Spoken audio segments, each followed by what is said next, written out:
Arratsaldeko ordu batak eta minutu bat, Jokin Altunak ez zuen hutsik egin atzo Eibarko astelena pilotalekuan, Bakaikoaren aurka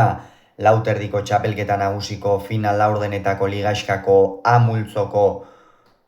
bigarren jardunaldiko lehen norgehiagoka izan zen eta 22-8 menderatu zuen amezketako aurrelariak Joanes Bakaikoa. Biek ala biek irabazi egin zuten joan den astean, batetik Altunak Bilboko Bizkaia pilotalekuan Peñari irabazi zion eta Bakaikoak berriz azken unean markagailua iraulita Javi Zabala menderatu zuen lekun berri. Honen bestez gaur biak elkarren aurka izan dira, naiz eta urtebeteko aldea duten eta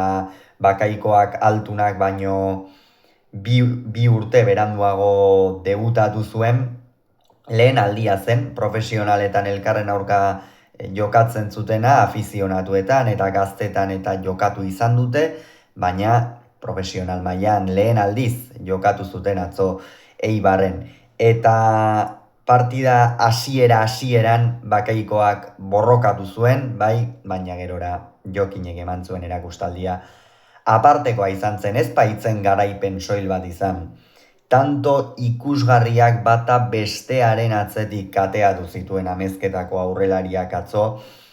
zehaztasun ikeragarriarekin inspirazio gorena iritsi zitzaion Eibarko astelenan, eta Joanes Bakaikoak horren aurrean ez zuen ezertxo ere egiterik izan, ez? 3-1 aurreratu zen,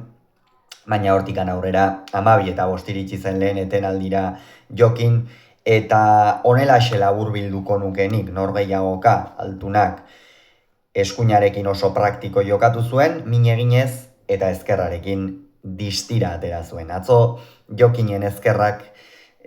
ez dakit, azken bolada honetan Jokin ezkerrez horrela ikusi dugun ere. Gantxoak zehaztasun handiarekin gurutzatu zituen, sakearekin asmatu zuen, errematerako aukera etortzeko noski sakearekin asmatzea ezinbestekoa izan ohi da, horretan asmatu zuen eta gero errematea gainera ez frontisari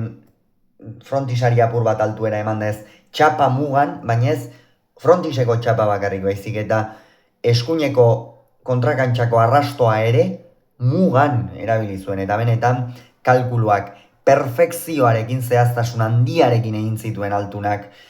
eta erakustaldia emanaz, esan bezala irabazi zion Bakaikoari gehien bat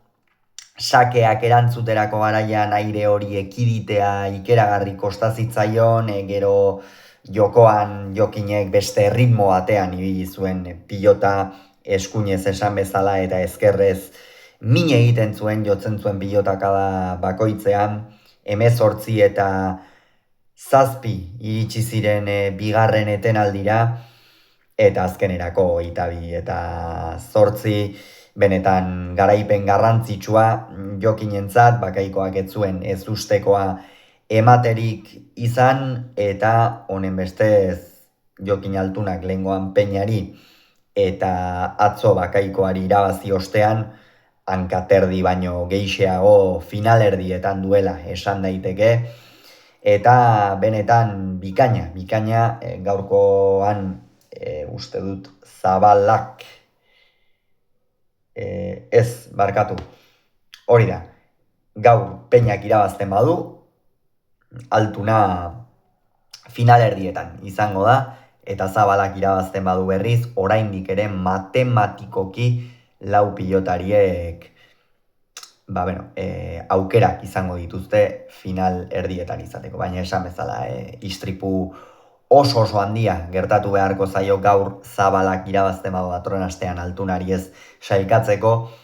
Tanto aberaxaz gain jokoz ere bikain dago amezketarra, oso puntu honean harrapatu du aurten txapelketak, eta joan den urtean 8 finalen ostean, 8 urte finalean sartu ostean, ez zuen finalean sartzerik izan, eta urten noski Jokin